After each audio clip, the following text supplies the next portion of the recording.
Bom, vamos lá, mais um Exagero Fato aqui no canal e a gente vai arredondando o draft com Exagero Fato aqui para vocês. Lembrando, perguntas, vou fazer também um vídeo de perguntas só para os membros, o Exagero Fato aberto para todos. Para você mandar a sua afirmação e participar do Exagero Fato, seja membro Like Plus! E hoje nós temos muitas afirmações. O Rafael Correia começa, vamos lá. Esse draft mostrou que a frase bons ataques ganham jogos, boas defesas ganham campeonatos está com dias contados. Exagero, muito cedo para falar isso, só porque a classe basicamente foi de jogadores ofensivos no topo. É que essa classe não tinha o Keenan Williams, o Nick Bosa, um Kyle Hamilton saindo do college. Né? Então, por conta disso, eu acho que foi um fator não terem defensores escolhidos mais cedo, né? Ou trocas para cima para escolher defensores. E a gente teve um ponto fora da curva com quarterbacks e com wide receivers, né? A classe de quarterbacks, por exemplo, não é na próxima temporada como essa. Tá aí um bom vídeo para eu fazer já aí no final de maio, né? Falar sobre os quarterbacks para ficar de olho pro ano que vem. Esse é um tema que sempre rende. Francisco Alves, Patriots continuarão como a quarta força da AFC East. Neste primeiro ano é fato, tá? Aí eu acho que não tem como a gente falar para 25, 26 em diante, mas para essa temporada sim, ainda é a quarta força. Uma temporada boa de New England seria terminar com a campanha positiva. Tá? Mais do que isso, eu acho que seria muito para os Patriots. Teria que estar muita coisa certa. Né? E o Drake May, não sei nem se vai ser titular desde a primeira semana, para ser sincero. O Gustavo Lovato manda aqui, Saints teve um draft muito bom, apesar de poucas escolhas no topo. Fato, eu gostei muito do draft dos Saints. Vou falar sobre isso em outros vídeos, ou já falei, sei lá quando que esse vídeo aqui vai pro ar. Mas o Fuaga era uma escolha que eu até projetava aí para New Orleans. E o Clayton McKinstry na segunda rodada foi uma escolha de muito valor. Eu gostei do draft dos Saints. E vale a pena falar o que eu já falei em outro vídeo. Eu detesto a gestão de salary cap do Mickey Loomis. Eu acho completamente aloprada. Isso não me impede de elogiar o Saints em relação a isso. Foi sim uma das melhores classes. Não existe qualquer tipo de perseguição e eu digo isso porque talvez algum torcedor do Saints fique chateado, fala, pô, o cara tem uma coisa contra o meu time. Não, obviamente não. Eu tenho contra algumas decisões, mas não é pessoal contra o Saints. Né? Por isso, digo fato com F maiúsculo. Foi um draft muito bom de New Orleans, considerando as necessidades e valor, sobretudo. O Deodato Music, Love Smith merece uma estátua em Chicago e em Houston por ter mudado a história de duas franquias com um jogo.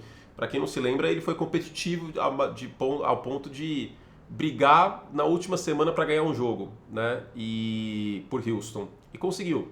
E aí os Texans tiveram a segunda escolha geral do draft, com ela draftaram o CJ Stroud, e os Bears tiveram a primeira escolha geral do draft. Com ela trocaram com Carolina, e essa troca propiciou que Chicago tivesse a primeira deste ano. Os Bears e os Texans, vamos esperar o CJ Stroud aí a carreira dele, claro, o Caleb Williams mais ainda, mas eles tiveram uma boa posição por conta aí do Love Smith. Sim, merece uma estátua. O Love Smith foi o último grande técnico dos Bears também, né? Acho que dá pra falar isso. Naquela época o time tinha um pouco mais de respeito. Vamos ver se volta agora. Gilberto manda aqui, Caleb Williams tem tudo para ser um quarterback que vai mudar a história da franquia de Chicago. Eu me atento aqui para o tem tudo para ser. Tem tudo para ser. Ele tem. Em ferramentas e o que a gente viu ele jogando em USC. Então é fato. Ele vai mudar? Aí não tem como cravar um negócio desse, né? A gente já viu muitos quarterbacks bem cotados indo mal, eu espero que não seja o caso. Mas que ele tem tudo, ele tem sim. Pedro Hausmann, o draft é a melhor forma de ter sucesso na NFL no longo prazo e posso provar. Mais uma vez, Ravens, Steelers e Eagles fizeram excelentes drafts e por isso estão sempre sendo competitivos. É fato, o draft é sobre valor, como vocês sabem. Os Steelers já vacilaram em relação a isso. Exemplo 1, Najee Harris. Exemplo 2, Kenny Pickett. Ah, mas os Steelers não tinham quarterback. Pegar o Kenny Pickett era a saída, então? Enfim, mas neste ano foi um draft muito bem feito por Pittsburgh, né? E os Ravens, um dos melhores. Os Ravens e os Eagles, para mim, são as duas melhores diretorias em drafts, tá? Nesses últimos anos, sem sombra de dúvida para mim. E os resultados estão em campo, né? Philadelphia foi ao Super Bowl na temporada 22. Poderia ter endereçado um pouco mais a secundária? Poderia, mas é um time que, por boa parte do campeonato, teve muito bem ano passado. Fez novamente mais um bom draft. Os Ravens pegaram o Nate Wiggins no final da primeira rodada, que eu gostei bastante. Então é isso. E eu posso citar o exemplo de Kansas City também, né? O Travis Kelce foi uma escolha de quarta rodada. Que tal o Trent McDuffie, uma escolhaça na primeira rodada, saindo aí de Washington do college também. Então é muito importante você acertar e esses times mostram isso. Léo Canaveroli, Caleb Williams e DJ McCarthy são os dois quarterbacks desse draft, então é fato, tá? Deste draft que irão render mais já nesta temporada, levando em consideração o elenco de apoio. Eu vou de fato porque você fez uma observação muito importante, o elenco de apoio. Eu vejo o cenário que o Jaden Daniels, que tem o Terry McLaurin inclusive, mas tem uma linha ofensiva prejudicada, seja um calor ofensivo do ano, eu vejo. Eu vejo um cenário que o Drake May começa a ser titular na semana 6 e joga pra cacete? Pode ser. Mas pensando em elenco de apoio, o DJ McCarthy tem um ataque muito competente, tem aí, obviamente, o melhor ou um dos melhores wide receivers da NFL e os Bears se reforçaram muito no ataque. Em termos de elenco de apoio, eles têm um solo mais fértil, por assim dizer. Então eu vou de fato. Vitor Castilho, a NFC North virou a divisão mais forte da NFL após o draft. Exagero. Eu continuo com a AFC North, com uma menção muito honrosa para a AFC Leste. E uma outra menção muito honrosa para a NFC Oeste. Os Rams estão em ascensão e eu não acho que dá para descartar Seattle. São Francisco tem tudo para ter a folga de novo na Conferência Nacional. Então eu ainda não coloco a NFC North, não. Agora, mais competitiva, aí pode ser. Né? Os Lions são favoritos, mas olho nos Packers daí. Vamos ver o que acontece com Vikings e Bears, porque tem quarterback calor. Pedro Henrique Vargas, Rams entram como competidor muito forte na divisão depois de ter um bom draft. Os Rams reforçaram o front, né, com destaque, claro, para o Jared Verse na primeira rodada. Eu acho que pela divisão, você fala assim, competidor muito forte na divisão. O que você usa aqui, a preposição é o na divisão e não pela divisão. Na divisão, sim. Os Rams podem de novo roubar partidas de Seattle, quem sabe ganhar pelo menos um jogo contra São Francisco. Eu ainda aposto todas as minhas fichas, de 10 fichas eu aposto 9 em São Francisco vencendo a divisão. Mas eu consigo ver um cenário que os Rams voltam aos playoffs, sim. É um time que faz um excelente trabalho, o Sean McVay, né? E tem Puka Nacua voltando, tem o Williams voltando, tem o Stafford, o front foi reforçado. Claro que a aposentadoria do Aaron Donald é uma perda, mas não é uma perda de um jogador com 20 sacks. Ele já estava tendo menos de 10 sacks nos últimos anos e o Kobe Turner pode ser um cara que... Os Rams vão fazer o Moneyball aqui, né? Eles vão compensar a saída do Aaron Donald com a produção desses jogadores recém-draftados e o Turner que é novo também. Terruanzo, ou Derruanzo. Com as duas escolhas, os dois melhores cornerbacks, os Eagles resolveram seus problemas na secundária. Eu vou de exagero porque não eram os dois melhores quarterbacks. O Keenan Mitchell era o melhor para mim, mas existe um mundo no qual o Terry Arnold é melhor e o Nate Wiggins também, tá? E eu sou mais esses dois que o Cooper DeJean, para ser sincero. Agora, resolver os problemas? Eu acho que sim, cara, porque isso não vai ser resolvido de imediato, mas existem alternativas agora, especialmente em potenciais lesões, né? Que isso foi problema na temporada passada. Então eu vou de fato, eu vou apostar que sim. Eu gosto muito do Keenan Mitchell. E o Cooper DeJean tem versatilidade para jogar no nickel se precisar, como safety, isso é muito importante, né? Vira meio que tipo um utility player do beisebol, ou um sexto homem do basquete, sei lá. Sexto homem pode jogar em duas posições? Bom, enfim. Ricardino Borges, acho que sim, né? Jogadores de linha ofensiva saíram bastante devido às fortes defesas do ano passado? Não, cara, não acho que seja isso não, acho que é exagero. Eles saíram porque eles são bons. A classe de offensive tackle era muito profunda e era muito boa, tá? Muito boa mesmo. Então eu acho que esse foi o fator preponderante. E houve alguns times que os jogadores de suas linhas eram problemáticas. Então eu vou citar alguns aqui. Tennessee Titans, 2 offensive tackles abaixo e precisa proteger o Will Levis para o seu segundo ano. Los Angeles Chargers, o lado direito, e o Justin Herbert tem um certo histórico de lesão. New Orleans Saints, Ryan Ramsey, que pode ser que não jogue neste ano. Então, e Trevor Penning, pelo amor de Deus. Então é meio que necessidade, e esses caras eram bons também. Gustavo Duarte, os maiores steals de todo o draft foram a classe de cornerback como um todo. Cara, se você pegar só uma posição para falar qual foi a posição que teve mais barganhas, eu concordo com você. Eu acho o Nate Wiggins para Baltimore uma tremenda barganha, o Kool-Aid McKinstry na segunda rodada para New Orleans também. O Teron Arnold, mesmo aí nas 24, com o Detroit gastando capital de draft para pegá-lo, idem. E o Keenan Mitchell na 22 para Filadélfia, discutivelmente a maior barganha do draft, né, na primeira rodada. Então, eu concordo com você, eu vou de fato aqui. Paulo Luna, a escolha do Michael Penix é mais defensável do que a do Daniel Jones. Não, é exagero. Os Giants não tinham alternativa na posição de quarterback quando o Daniel Jones foi draftado. Para mim, tanto o Michael Penix Jr. como o Daniel Jones, dois prospectos de dia 2, dois prospectos que não tinham valor / nota de primeira rodada. Agora, o caso de Atlanta é mais grave, porque a desculpa me parece ser a questão dos Packers. Eu digo isso porque o Arthur Blank, dono dos Falcons, numa entrevista da semana do Super Bowl, mencionou o case dos Packers, né, com o Jordan Love sendo draftado, mas o Jordan Love era um prospecto melhor que o Michael Penix e foi escolhido no final da primeira rodada. Uma situação completamente diferente aqui. E vale lembrar que o Kirk Cousins acabou de chegar. Daí é 90 milhões de dólares nos 2 primeiros anos garantidos. Não tem como sair desse contrato. O Michael Penix vai ter 26/27 anos quando for titular. Então, não. Não, pra mim não. Não é mais defensável. A do Daniel Jones é horrível também, na minha visão, desde aquela época. Mas, pra mim, não. É exagero, porque a escolha do Michael Penix foi uma das mais questionáveis do século. Marcelo Neves, com um draft questionável dos 3 rivais e um bom draft de Kansas City, eles vão fazer a barba, cabelo e bigode na divisão. Não sei até que ponto foi questionável o draft dos Chargers e dos Raiders. E o dos Broncos, a primeira rodada foi sim questionável, mas eu gostei do resto. O Troy Franklin na 4ª rodada foi um tremendo valor. E eu gostei do Brock Bowers dos Raiders também, tá? Não achei um erro de Las Vegas. Eles foram com o melhor jogador disponível e, cara, você tem um elenco aí com o Brock Bowers saindo de tight end de maneira vertical muitas vezes, jarda após recepção, jogando no slot com o Davante Adams, eu gosto, honestamente. Não acho que foi um draft questionável, não. Assim, foi uma escolha questionável o Bo Nix, e muito torcedor dos Chargers não gostou do Joe Alt, tá? Nos Chargers. Queria o Malik Neighbors, por exemplo. Mas questionável não. E independente disso, Kansas City provavelmente já vai fazer a barba, cabelo e bigode, né? Independente disso. Eu vejo os 3 times mais competitivos neste ano. Porque o piso do Bo Nix é relativamente alto, né? Especialmente em passe curto. Ele vai entregar correndo com a bola também. O Justin Herbert está mais bem protegido. Os Chargers com menos lesões, embora o wide receiver ainda no questionamento. E os Raiders terminaram muito bem o ano, cara. Olho nos Raiders. A AFC West não é a bagunça do que aparenta, tá? Eu sei que todo mundo fala isso todo ano, a gente quebra a cara, né?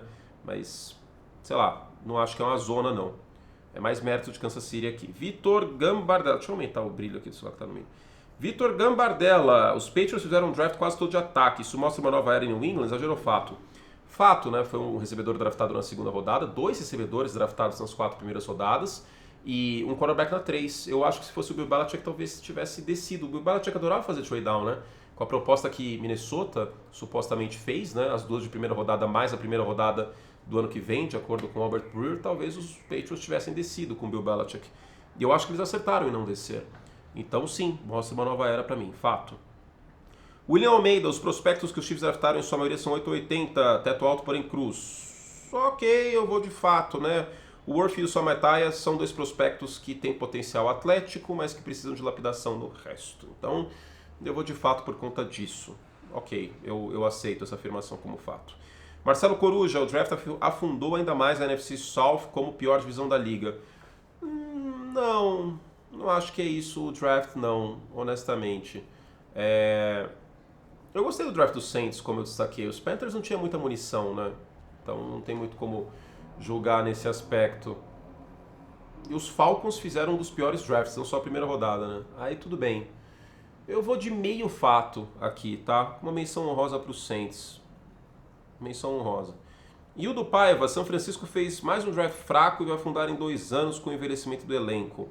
Eu vou de exagero, cara. Eu só fico um pouco preocupado com o offensive tackle, porque o McKivitz não é a solução para o lado direito e o Trenton Williams está ficando mais velho ao passar dos anos, óbvio, e tem um histórico de lesão. Só me preocupa o offensive tackle. O São Francisco vai ter que pensar com muito carinho nisso para o próximo draft. Não pode passar do próximo draft. Mas não foi um draft fraco e afundar em 2 anos. Não, eu gostei do Pearson na primeira rodada no final. Vou de exagero, mas olho nisso. E o José Antônio Sammartini, NFC West volta a ser a divisão mais equilibrada da NFL após o draft. Não, sigo com a AFC North. Deixa eu pegar aqui algumas afirmações dos membros MVP. Essas outras foram dos membros Hall da Fama, Gold e Patrono. Vamos lá. Eu vou responder as com mais likes. Giovanni, Michael Penix Jr. foi a escolha mais sem sentido dos últimos 20 anos. Olha, eu juro que eu não consigo lembrar de uma escolha tão sem sentido como essa. Teve o Ted Ginn Jr. nos Dolphins, que foi bastante sem sentido. Era basicamente um retornador em Ohio State, foi uma escolha bem zoada, mas não chega aos pés. Teve o Trubisky, que tinha seus defensores, mas também eu acho que foi sem sentido. Não, cara, eu, em termos de valor, em termos de quem é o prospecto, não, gente, não consigo lembrar outro.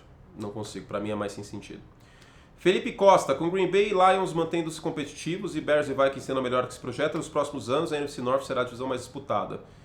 É exagero, tem que esperar os dois calouros, cara. O DJ McCarthy e o Caleb Williams não tem um snap na NFL pra gente projetar algo assim, tá? E eu não sei como vai ser o Detroit Lions pós-Jared Goff, ou se ele vai cair de produção.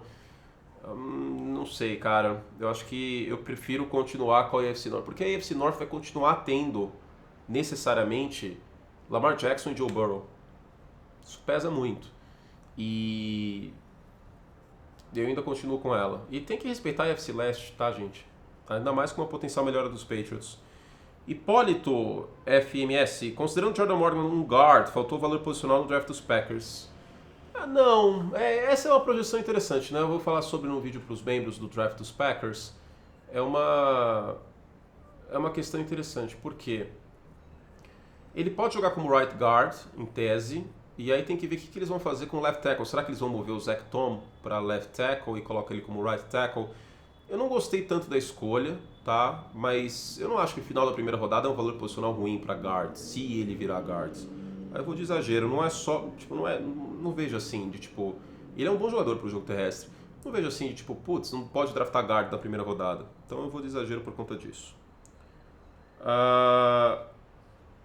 André Wolf. Tirando os passos atrás da linha, Bo Nix continua sendo um quarterback preciso e por isso tem as ferramentas mentais para virar um franchise quarterback da NFL. Não, é exagero, esse é justamente o problema do tape dele. É o processamento pós-snap, são as progressões. É o trabalho dele pós-snap, sobretudo em passes para mais de 10 jardas. Então, é exagero. É justamente isso que me pega. A gente precisa entender que a crítica ao Bo Nix não é porque ele só passou a bola curto. É porque quando foi exigido nas pouquíssimas vezes que ele passasse a bola em média e longa distância, especialmente progredindo o recebedor 1, por 2, por 3, ele mostrou problemas no tape. Tá? E ele tem 5 anos e eu não vi evolução dele em relação a isso, pegando jogos de anos diferentes. Esse é o ponto. Então, eu honestamente não vi isso, é a minha opinião, é subjetivo. Análise de quarterback é a coisa mais subjetiva que existe, pensando em NFL, especialmente para o draft, mas eu vou de exagero. Ferramentas mentais, não. Léo Terra, com Kyler Murray e Marvin Harrison Jr., os Cardinals conseguem vaga no wildcard. Exagero ou fato? Eu ainda vou de exagero, que ainda tem buraco nesse time, hein? A defesa não me convence. Eu ainda vou de exagero. Deixa eu ver mais uma só, vai. PH, que é a outra que teve like aqui. Deixa eu ver se teve alguma que teve mais de 4 likes de vocês membros para vocês membros. Olha que coisa bonita. Então não esqueçam de deixar os likes aqui. Muita gente mandou afirmação. Eu posso fazer uma segunda leva quando eu voltar da minha viagem. Eu vou fazer assim, então. Eu vou fazer uma segunda leva de exagero ou fato só para os membros quando eu voltar da viagem. Porque o vídeo já está aí com quase 20 minutos, senão fica muito repetitivo também. Mas eu prometo que eu faço uma segunda leva, tá? E o PH manda, os Vikings podem voltam a disputar a divisão com os jogadores do draft. Por enquanto é exagero. Eu consigo ver um cenário, mas por enquanto é exagero, tá? É isso, meu povo. Fizemos o será que podíamos. Eu vou fazer uma segunda leva desse exagero ou fato depois da minha viagem e depois das minhas férias aqui no canal. Então, na última semana do mês, a gente tem mais um exagero ou fato só para os membros aí do draft. Obrigado a todos os membros MVP que mandaram a afirmação. Não esperava que fosse tantos, para ser sincero. Então, para responder o máximo possível, a gente faz isso, tá bom? É isso. Beijo carinhoso e até a próxima. Para mais conteúdo, assina o Lec Plus e deixe seu like se você gostou do vídeo. Tchau!